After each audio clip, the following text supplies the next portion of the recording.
we have half an hour to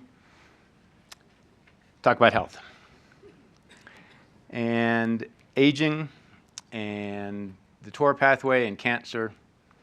So no problem.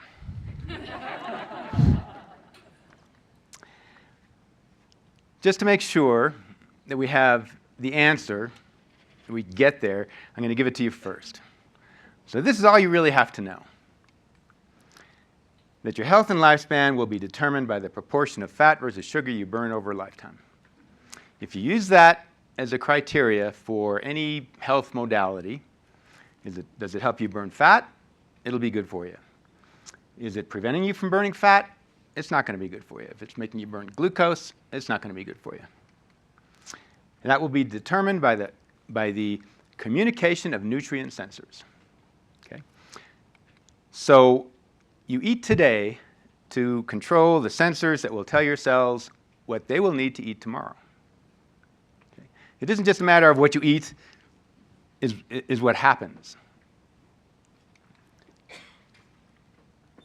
This is evolution. Everybody's heard about Paleolithic nutrition, which is great. But what I want you to pay attention to here is there will be a flash of red at the beginning. This is evolution going backwards. The flash of red is the Paleolithic time. Okay, Paleolithic man. You have to pay attention because it'll be right at the first and it'll be really quick. And then I want you to see the rest of the evolution of life. Life is about 3.8 billion years old. So Paleolithic man is, depending on what you want to call it, usually 2 million years. We have to go back at least 2 billion years before we really get into something substantive that will tell us the rules of health. So here we go. Pay attention. Do you see that red? Yeah. Okay, that's Paleolithic. Now we go backwards. The rules of life have been determined for 2 billion years. And we go back, and we go back, and we go back. First mammals. Again, the rules of health have been long determined.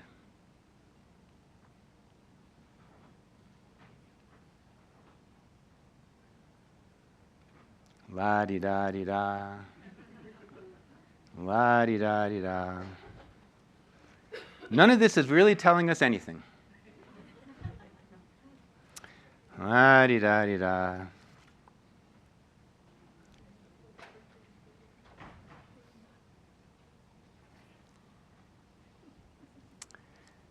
Mm-hmm.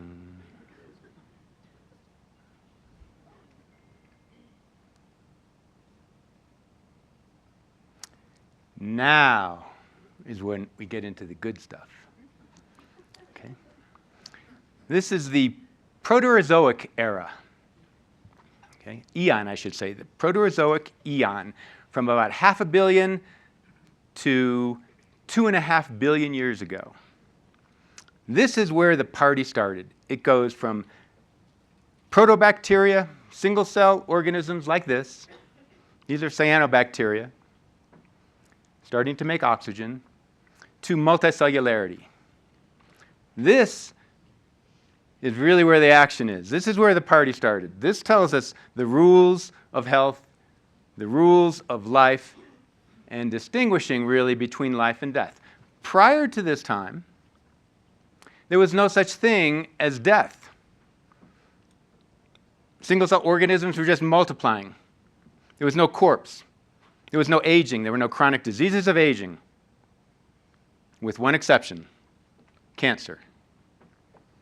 This is what you have.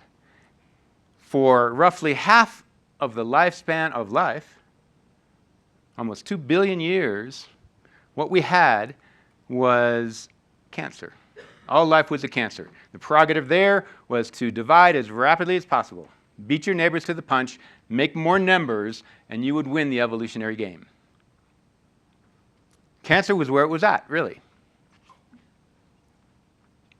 It wasn't until perhaps 1 billion years ago, actually 2 billion years ago, we had what was called the Great Oxygenation Event. And that's when the cyanobacteria started putting out lots of oxygen. Before that, there was almost no atmospheric or oceanic oxygen. That tells us a lot. This also was considered one of the first major toxic events in life. And it's estimated that 98% of life died because they couldn't cope with that oxygen. Until some Einstein of a bacteria learned how to utilize that oxygen to burn hydrocarbons other than itself. We call that food. We call that respiration. Okay? Oxidative phosphorylation did two things. Number one, it diverted oxygen away from itself so that it didn't just burn up. And two, it got lots of energy, much more than it could need. But its main purpose wasn't really to produce the energy. It was really just to divert the oxygen to burn the food rather than itself. And then some relatively smart bacteria decided to eat that proto-mitochondria and recognize that it could use all the energy that mitochondria was producing. And rather than kill that mitochondria, they became pals. And they multiplied. And that fueled life other than bacteria. It fueled the transition from prokaryotic life without a nucleus to eukaryotic life that had organelles, had nuclei and mitochondria, and all sorts of other things that advanced life a great deal. In particular, it allowed also for multicellularity, a little less than 1 billion years ago. And multicellularity was a huge event because instead of single-cell organisms living for themselves and replicating as fast as possible, i.e. being cancerous, they had to live for the common good. They had to suppress their ancient cancerous proclivities and work for the common good. And multicellularity also entailed a division of labor. There's a lot of division of labors with multicellularity, but the main one had to do with a division between somatic cells and gametes, sperm and egg. That's a huge division of labor. Basically, we're talking about the body and the genome. The soma and the genome. In other words, mortality and immortality. Whereas the soma, and when we had the division of labor between the soma and the genome, is when death actually arose.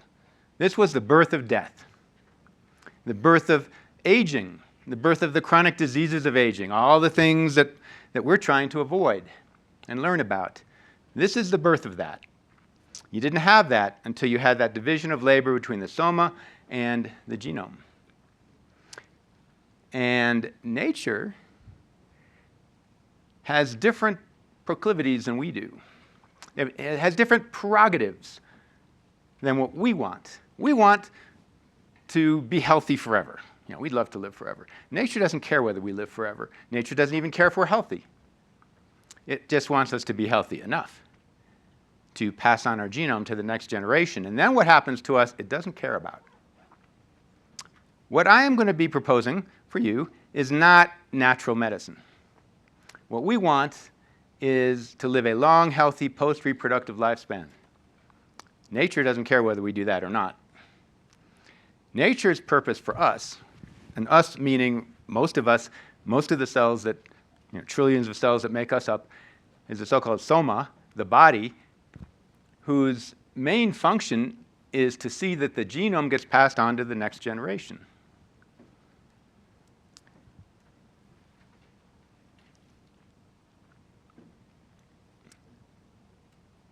The difference between the soma and the genome and the difference between what nature wants and what we want also has to do with energy allocation. The why we age is what I just mentioned, the difference between the soma and the genome. That's why we age. The how we age has to do with damage versus repair of damage equation. I mean, if we could repair damage as fast as it occurred, we would live forever. To repair damage takes energy. Nature's concern is to see that the gametes and the genome gets passed on to the next generation. So it can use energy basically for one of two purposes. It takes a lot of energy to make babies, right? It takes a lot of energy to repair. It has to decide if there's enough nutrients that can support cellular replication. And if there are, then the genetic expression switches towards reproduction, cellular replication. Doesn't need to repair anymore. If, however, it is deemed that there aren't enough nutrients to support cellular replication, then the energy is invested in repair so that that organism can outlive the perceived nutrient deprivation so that it can pass on the genome at a future, more nutritionally opportune time. This is a decision that your body and your cells are making all the time. What to do with the energy that is available. And how do we muster enough energy to make sure that we can pass on the genome to the next generation, either by replicating now or by holding off and repairing so that we can replicate in the future. And that entailed nutrient sensors that can sense the nutrients and influence genetic expression towards cellular replication or multicellular replication or reproduction or repair, maintenance and repair. And those nutrient sensors developed long before multicellularity. Insulin came along, and the other hormones came along with multicellularity because that's what hormones do. They signal from one cell to another. So insulin is about 500 million years old, 500 million years old. The target of rapamycin is not a hormone. It's an enzyme complex that all the other nutrient sensors feed into. It's a switchboard. It's roughly maybe 2 billion years old. It's ancient. And so all these other nutrient sensors, AMPK, AMP to ATP ratio, NAD to NADH ratio, all of these things, leptin, all of these feed in to the target of rapamycin. And then rapamycin, the target of rapamycin, the TOR, mTOR, makes the decision of what to do with energy. Makes the decision of whether to ramp up repair or allow for cellular division. That's also the difference between living a long, healthy life and getting cancer. It's really important and is a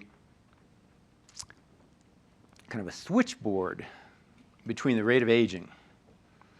And now with that background, we have a whole slew of slides that will give a bit of an idea and give you some of the details of what I have talked about that I have to get through really quickly before I get shot.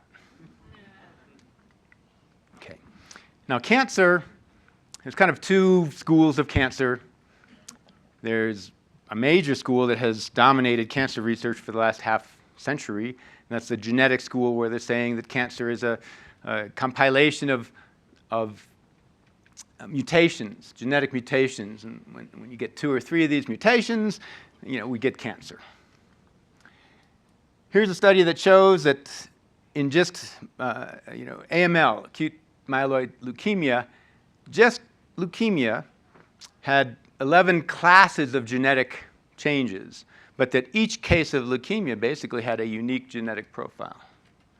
So certainly not the 2 or 3 genetic mutation paradigm that we've been taught as far as genetics are concerned. Now here's one that's even more complex. The study unmasked the genetic complexity of cancer cells within the same tumor. They're talking about esophageal cancer, I believe, here. And they found that just within an esophageal tumor, there were at least 2,000 genetic mutations. So if cancer is a genetic disease, we are in trouble, because there are more variations in genetic mutations in cancer than there are people on Earth. So there is no particular gene that causes cancer, no particular combination of 2 or 3 gene mutations that causes cancer. Every single person who has cancer has a unique genetic profile of their cancer. So a cure for that would be rather difficult.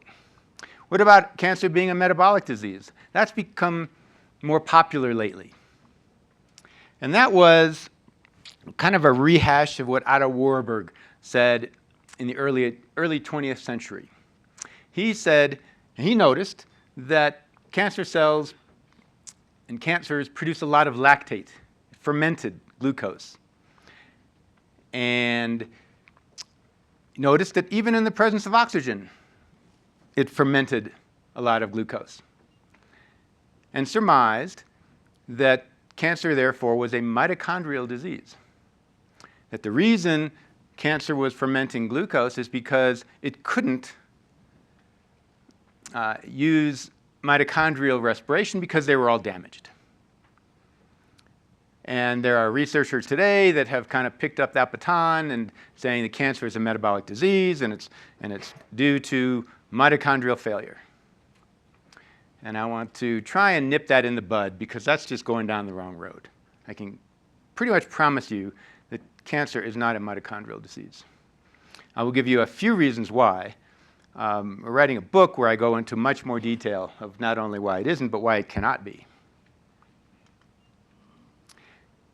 The most useful piece of learning for the uses of life is to unlearn what is not true.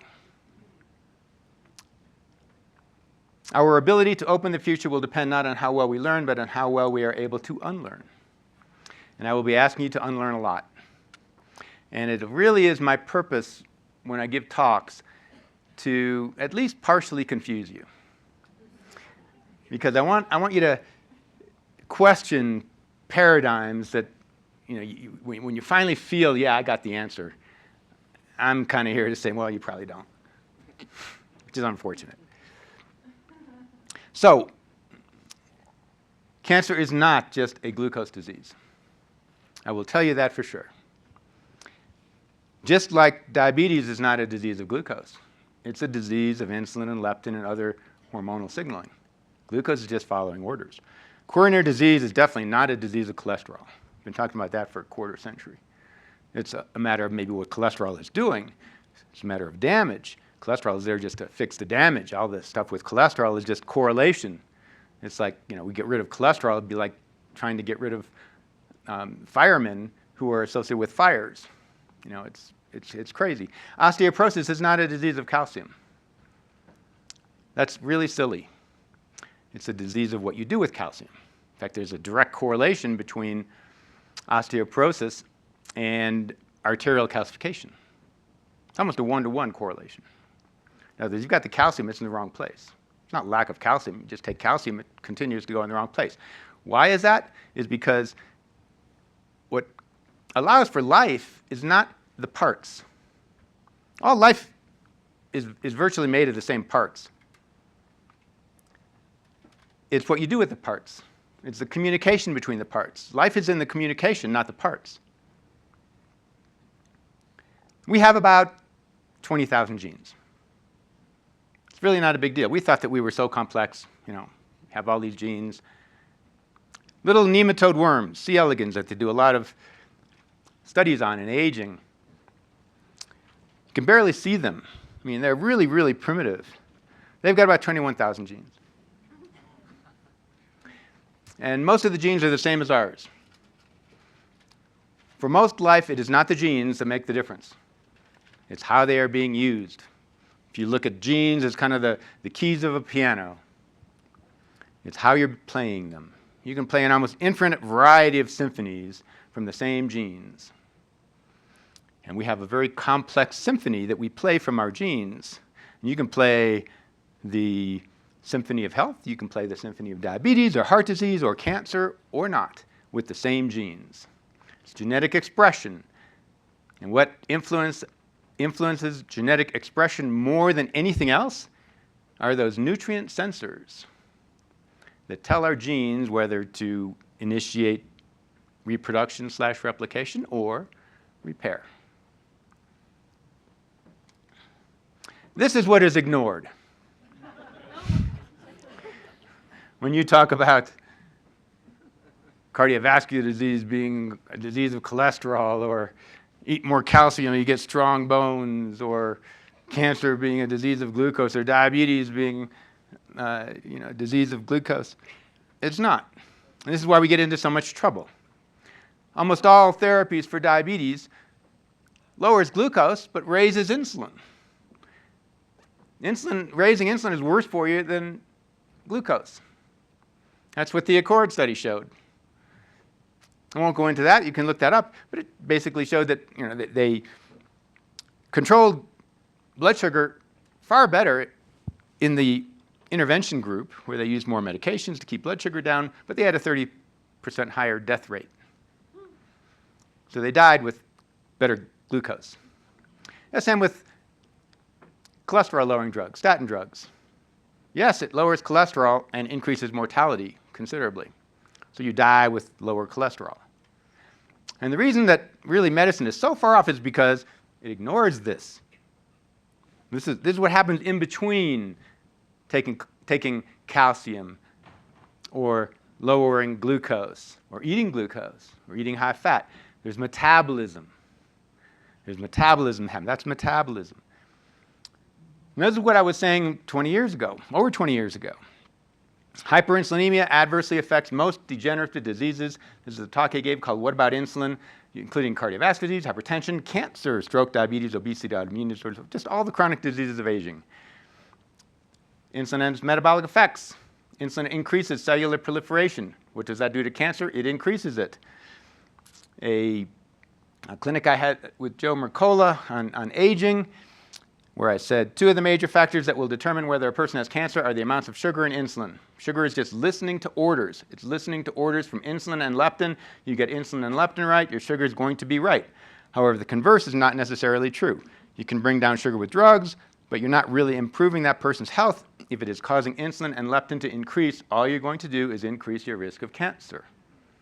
Okay, so this is what I was saying a long time ago, that 20, 25 years ago, I was recognizing that cancer was not just a disease of glucose. Yes, it's a metabolic disease.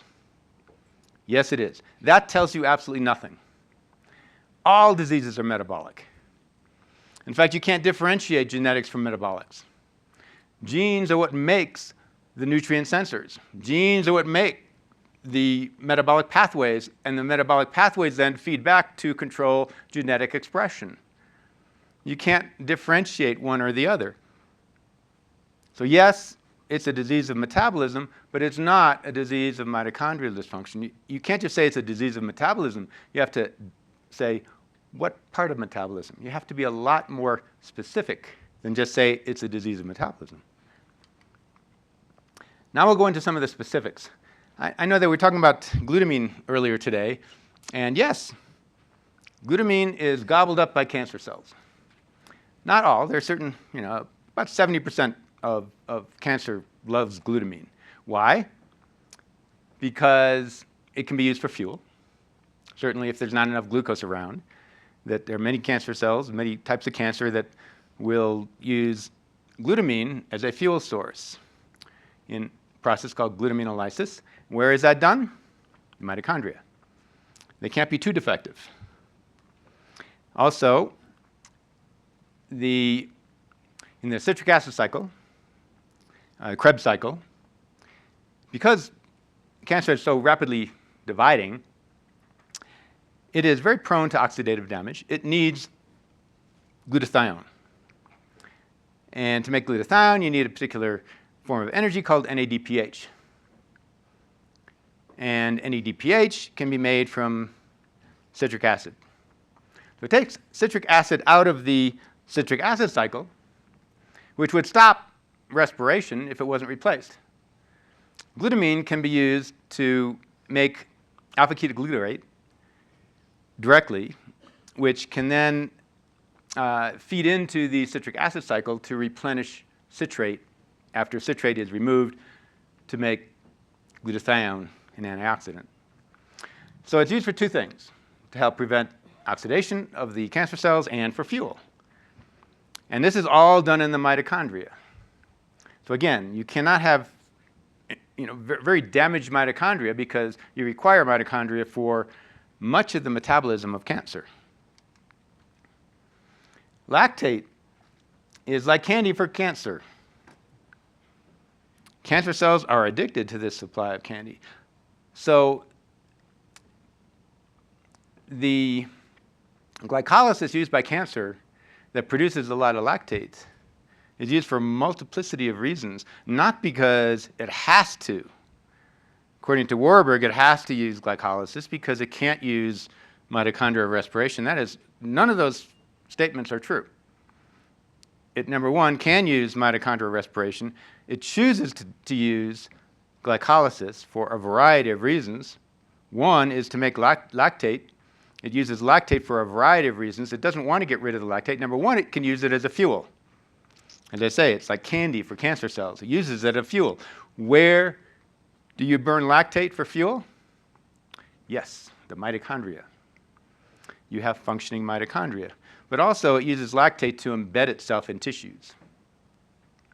So when you metastasize, it actually uses the lactate to kind of ingratiate itself into the tissue and take hold. Lactate metabolism associated with mammalian mitochondria. Again, just more evidence that this is not a mitochondrial disease. It uses its mitochondria. And then there are things like the cancer microenvironment and cancer stem cells. There's all sorts of... Cancer is a complicated disease. It's really very interesting if it wasn't so deadly. Ketone body utilization drives tumor growth and metastases. Yes, it can use ketones also. There are many cancers that like ketones. Not all. One of the problems is in cancer research, which is a little bit unfortunate, the vast majority of cancer researchers know nothing about the biology of aging.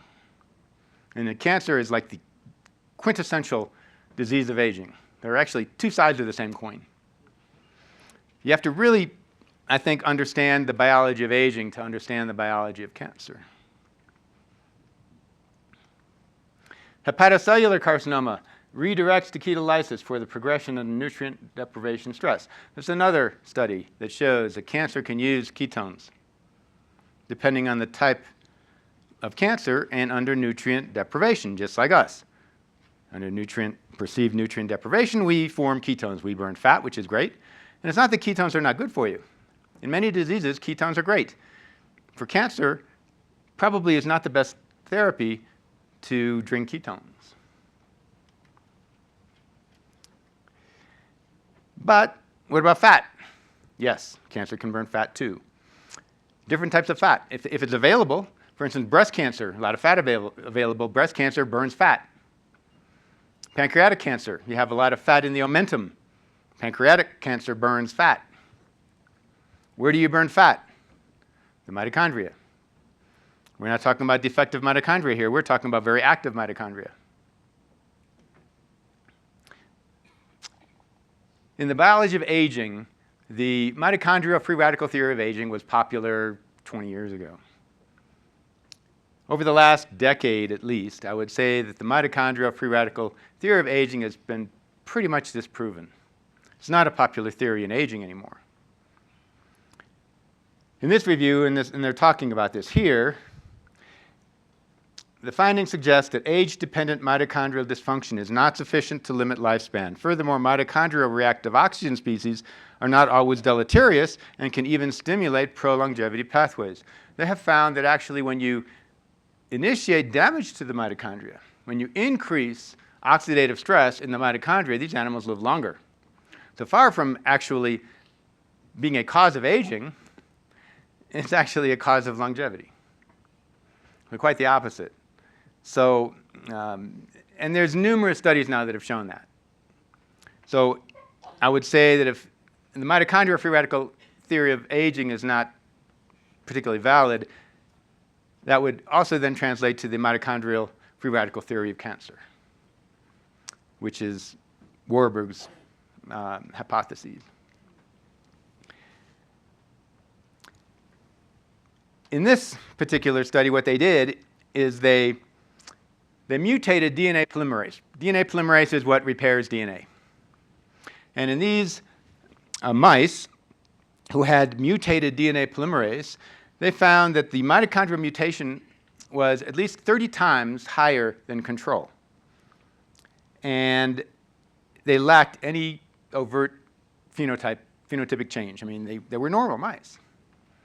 So they had mitochondria that were severely damaged on purpose, and yet it didn't show any problems whatsoever.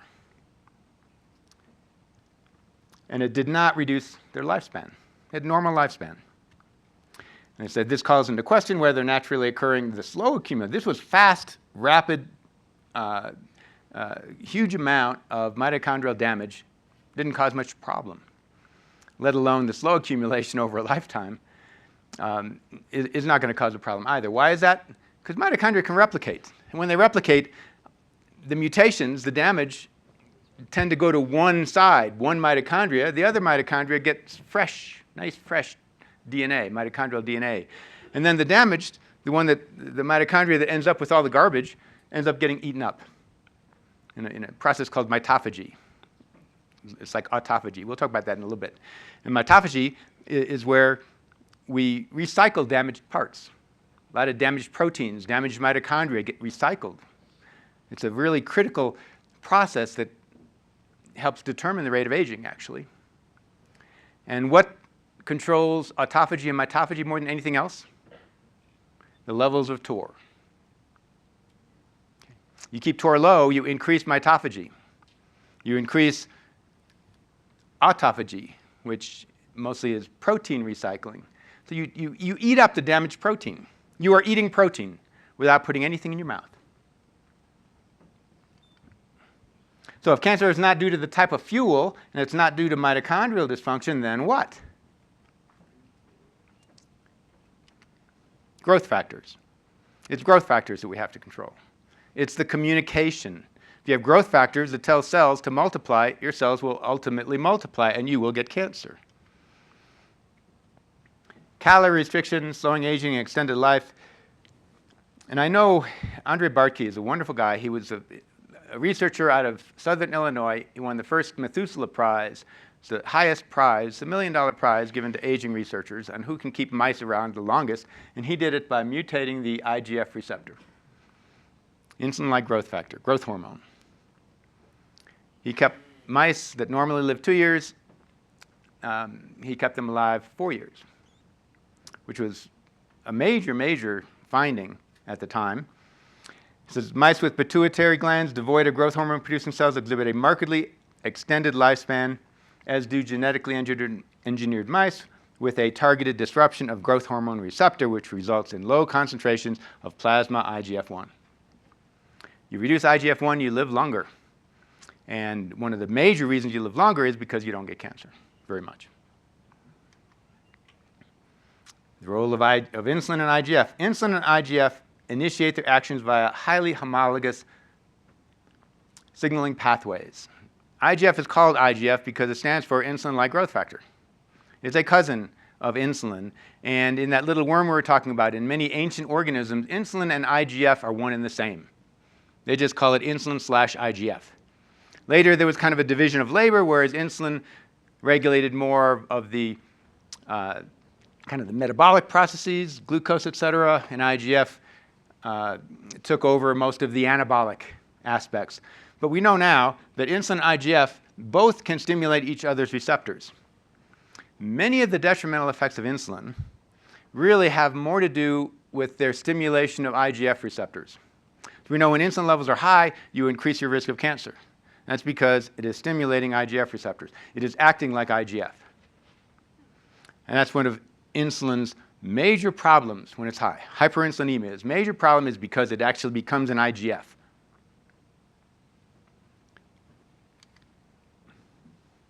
Here he's talking about strong similarities. Here's a population of people in Ecuador that are small, you can see. They have a genetic mutation of their IGF receptor. They're born with very low IGF. And they have a very low incidence of cancer and diabetes. In yeast, worms, and mice, restricting growth hormone makes those creatures live longer. The researcher, Aguirre, had diagnosed the family members with Laron syndrome, a rare syndrome caused by a gene mutation. Over the course of his years with this family, he noticed that the people with Laron syndrome almost completely avoided cancer and diabetes. It could be because cells must invest energy in either trying to grow and reproduce or in protection, like we talked about. In nature, dwarf models live longer. Ponies live longer than horses. Small dogs live longer than large dogs. It's a very fascinating field in aging. Ungrowth hormone increases longevity. A compound which acts the opposite way as growth hormone can reverse some of the signs of aging.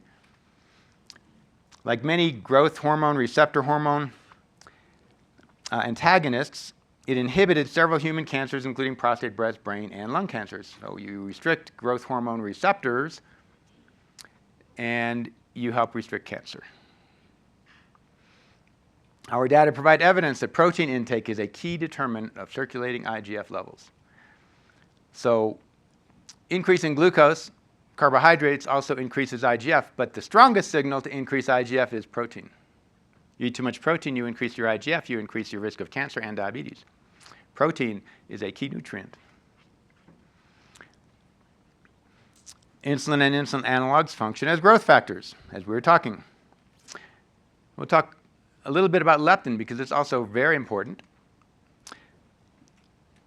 Genetic and pharmacological studies suggest a more critical role for leptin than insulin in mammalian energy homeostasis. Insulin keeps getting ignored, and yet it's really important. Chronically elevated leptin decreases hypothalamic leptin receptor expression, in other words, causes leptin resistance, and this promotes further obesity, leading to a vicious cycle of escalating metabolic devastation. A novel function for leptin is upregulation of the inflammatory immune response, and I will mention that leptin, they found in laboratory animals, laboratory surrogates of MS, that there's a huge surge in leptin prior to the onset of MS. And if you can keep leptin levels down, the animal won't get MS. There's a big connection between leptin, inflammation, and MS. Leptin is regulated by glucose and protein. The link between high leptin concentrations and telomere. I'm not going to have time to go into telomere shortening, but first of all, there is no such thing as a telomere length. Every tissue has different telomeres. The hype about telomeres really should be just forgotten. Proteins and hormones stored in body fat, such as leptin and IGF, may promote prostate tumor in obese men. Leptin's failure may be considered for the metabolic decline seen with aging. Long life was predicted by low levels of leptin. Amino acid precursors of the citric acid cycle potently stimulates leptin secretion, insulin having an additive effect. They're talking about making drugs to lower leptin. We've got it. So now we know that protein increases IGF-1, it increases leptin, it appears to accelerate aging, it reduces, reducing protein we know extends lifespan in laboratory animals. In fact, it mediates the effects of calorie restriction. You don't have to calorie restrict. All you have to do is restrict protein and you get the same things. That takes us to mTOR. Here's mTOR. All I want you to really know, basically, is there are two complexes. mTOR itself is an interesting, has a bit of an interesting story. I'll go into that for 1 minute. In the 1970s, a pharmaceutical company sent researchers from Greenland to Rapa Nui, which is an island in the Easter Islands that had been kind of untouched, and they gathered soil samples. They do this a lot. They didn't know what might be in it. They gathered the samples, they put them on a shelf, they brought them back. About 10 years later, they found that it had something novel called rapamycin, was what they called it. And it was produced by bacteria as an antifungal. So, all right, cool, we got an antifungal. Not a big deal. Sat on the shelf a little bit longer. And they were testing it in mice, and they found that it extended lifespan. They also found that it was an immune suppressant. And the first FDA-approved use for rapamycin, which is the substance that was named after Rapa Nui, the island that they found it in. That's the substance that these bacteria were producing, the antifungal, the immune suppressant, and it was being used now in organ rejection. And we're giving it to kidney recipients. And over time, they found that the kidney recipients who were receiving rapamycin to help prevent organ rejection ended up living longer and having a lesser incidence of cancer. That's pretty odd. Here they were taking an immune suppressant, and yet they were having a much lesser incidence of cancer. So something else that must have been powerful was going on. So they started researching this, and they found a whole new pathway that they called the target of rapamycin. And the target of rapamycin exists in two complexes with other proteins. I don't have an arrow that I can show you. But what it does, and you'll see on the top there, starting from the left top, you'll see amino acids. You'll see growth factors. You'll see glucose all the way to the right. Then you'll see autophagy kind of at the bottom left. What you have here is the central switchboard of metabolism that all the other nutrient sensors that we talk about, insulin, IGF, AMP, AMPK, all of these feed in to the target of rapamycin. This is what's important, but this is really ancient, before there were hormones. And so, as a nutrient sensor, it sensed the raw ingredients. It sensed amino acids directly. It sensed glucose directly. And they found that the most powerful stimulus of TOR, once again, is protein. TOR was originally discovered in bacteria, but is conserved in all eukaryotes, including plants, worms, flies, mammals. It controls growth in response to nutrients, i.e. amino acids, growth factors, insulin, IGF. As a central controller of cell growth and metabolism, TOR plays a key role in development and aging and is implicated in many major diseases, including cancer, vascular disease, inflammation, metabolic disorders.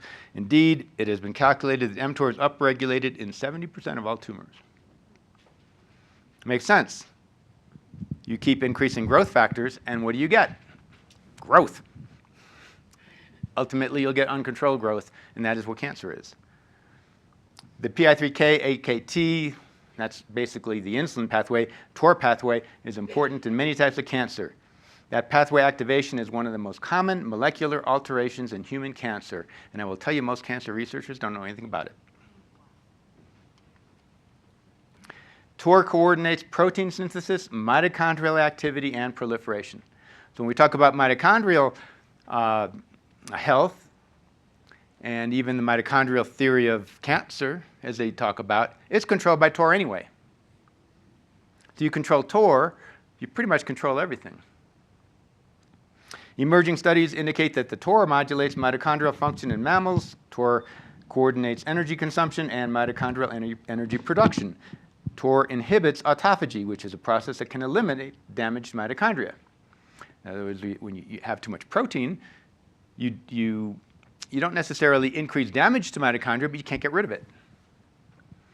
And it's really the garbage collection that will end up determining our health and our lifespan. TORC1 controls fasting-induced ketogenesis. You want to produce ketones? It's going to be controlled by TOR. You have to keep it low. Keep TOR low, you'll produce ketones. Everything goes through TOR. Here. Inhibition of TORC1 is required for the fasting-induced activation of PPAR-alpha, which is the transcriptional factor that induces ketogenic genes. Major pathway by which amino acids control TOR is distinct from that of insulin. TOR is activated by free amino acids. I'll go. Reduction of either dietary yeast or sugar can reduce mortality, extend lifespan. They're talking about calorie restriction. They're finding that calorie restriction is not an appropriate term. It's not calorie restriction. Basically, what they're talking about is protein restriction. This is what this study showed. When they replaced protein with carbohydrate, animals lived just as long as they did as if they were calorie restricted. So here they're showing it's basically they didn't have fat as part of this. They're really just comparing carbohydrates with protein. What's more important? What is more important in initiating the beneficial effects of calorie restriction, which we know extends lifespan, extends health, reduces cancer, does all sorts of great things. And they're finding if you reduce protein as opposed to carbohydrate, you do much better. The results suggest that longevity can be extended in ad libitum fed animals by manipulating the ratio of macronutrients to inhibit mTOR activation. And the most powerful stimulus of mTOR is protein. Now, carbohydrates do too. And I'm not saying don't restrict carbohydrates, do. But you have to restrict protein too. In other words, a high protein diet is not going to get you very far. It is intriguing that in mammalian cells, rapamycin treatment results in a gene expression profile that resembles one seen with amino acid limitation. In other words, just bringing down TOR, you simulate calorie restriction. Severe protein restriction decreases insulin requirements in diabetics and fasting hepatic glucose output. This effect appears to be mediated, at least in part, by decreasing hepatic gluconeogenesis, but a contributory influence of increased insulin sensitivity cannot be ruled out. In other words, reducing protein is really good for diabetics. An anti-Atkins low-protein diet extends lifespan in flies. Why? Because it inhibits TOR. Here they came up with a drug to inhibit TOR, and it helped reduce breast cancer. So the best drug to reduce mTOR signaling, to slow aging, the chronic diseases associated with it is already available. Avoid high protein. Lower TOR. You increase autophagy and mitophagy, like we talked about. You eat and recycle your own damaged proteins. Why is that important? Because it reduces your protein requirement. When they say, well, how much protein should I eat? 5 minutes. Yeah, I'll be done in 5 minutes. So when they say, what are you eating? You're not eating, first of all. You have no idea what you're eating. Putting food in your mouth is not eating. You're just a food processor. It's your cells that eat, and you have no idea what they're going to end up eating. You put food in your mouth to control the hormones to tell your cells what to eat. And if you eat a lower protein, low carbohydrate diet, if you lower TOR, you will increase autophagy and mitophagy, and without putting anything in your mouth, you will be increasing protein consumption. But not just any protein, you are increasing the consumption of faulty proteins, damaged mitochondria. That's great. You're getting rid of the junk, recycling it, and having protein to eat without having to put a thing in your mouth. Not only that, you also produce extra fuel. So what's high? Well, I was probably the first person to recommend a low carbohydrate, lower protein diet. All the original lower carbohydrate people, and there were only maybe 4 or 5 in the world, were advocating high protein. But I recognized that wasn't the best, that you had to limit protein. And I, at the time, thought that maybe 1 gram per kilo of lean mass per day would be good. Then I went down to maybe 0.75. Now I would say because of autophagy and some other factors, and you really want to keep TOR down, and when you keep TOR down, you're increasing autophagy, you're actually increasing your protein consumption, your cellular protein consumption, you should go down to maybe 0.6. Now let me back up a little bit and tell you that keeping TOR down is really only beneficial, and they found this out in laboratory animals, in middle age. So prior to, let's say, in human life terms, prior to age maybe 30, 35, you can eat protein. You can raise TOR. Most people aren't going to get cancer at that point. It's later on, after 35, that you really have to worry about limiting your TOR by limiting protein. Protein content in breast milk is only about 1 gram per kilo per day. You will never, ever have a higher protein consumption than when you were a fetus. So there's no reason to have protein consumption greater than that. The first fasting mimetic diet, we published this with Eric Westman and John Conhalis at the time at the University of Colorado. He now is at the University of Arizona. And this was really the first fasting mimetic diet. We did a study on this diet to reduce aging. We found that over 90 days, body weight decreased, but importantly, serum glucose decreased, IGF,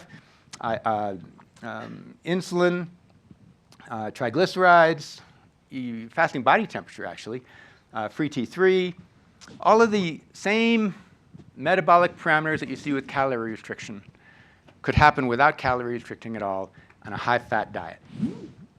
Your health and lifespan will be determined by the proportion of fat versus sugar you burn over a lifetime. And again, that will be determined by the communication of insulin, IGF, leptin, and especially mTOR. Cancer is not glucose-driven. It is not driven by mitochondrial dysfunction. It is driven by growth signals, and particularly mTOR.